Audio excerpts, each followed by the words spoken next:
একটা খুব মজার খবর, মানে আপনারাও শুনলে বুঝবেন খবরটা কতটা মজাদার বা একটা ডিফারেন্ট টাইপের। সেটা হচ্ছে দৈনিক যুগান্তর একটি খবর প্রকাশিত হয়েছে, জামাতের কাছে তার শরিকরা ৩৪৮ আসন দাবি করেছে। আট দলীয় জোটের যে জামাত ৮ দলীয় জোট নিয়ে কাজ করছে, সেই জোটের সাথে আরো ২-৩টি দল যুক্ত হওয়ার সম্ভাবনা রয়েছে এবং সেটা এই ২-১ দিনের মধ্যে অর্থাৎ ২৯ তারিখের মধ্যে হয়ে যাবে। এই সবগুলো দল মিলে জামাতের কাছে আসন দাবি করছে ৩৪৮টি। আর পার্লামেন্টে আমাদের সিট আছে কতটি? পার্লামেন্টে আমাদের সিট আছে মাত্র ৩০০। তো এই শরিকরাই দাবি করছে ৩৪৮, আর জামাতের ক্যান্ডিডেটরা তো আছেই।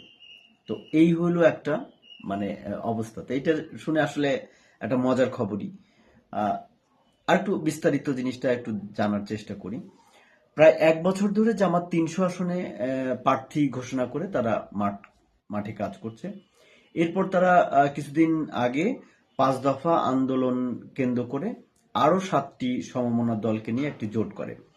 সেই জোটে আহ, আহ, যারা জোটে রয়েছেন তারা তো ছিল সব এই ৮ দলীয় জোটের, এই ৭ দলীয় জোটের ভিতরে ইসলামী আন্দোলন বাংলাদেশ আর কি, যেটা তারা ১২০টি আসন দাবি করেছে এবং এটা তাদের মাঠ জরিপের ভিত্তিতে নাকি তারা দাবি করেছে।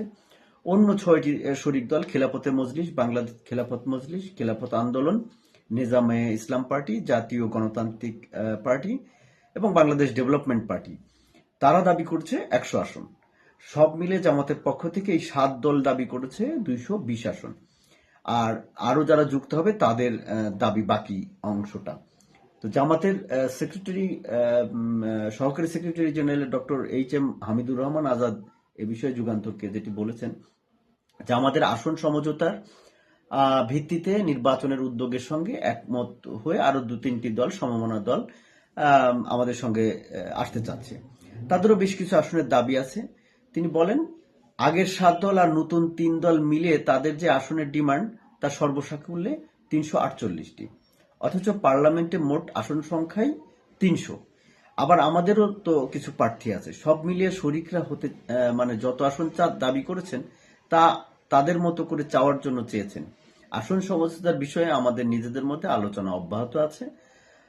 আমরা সবাই উদার মন নিয়ে কাজ করছি। আশা করি ২-১ দিনের মধ্যেই আমরা সমঝোতায় বুঝতে সক্ষম হব।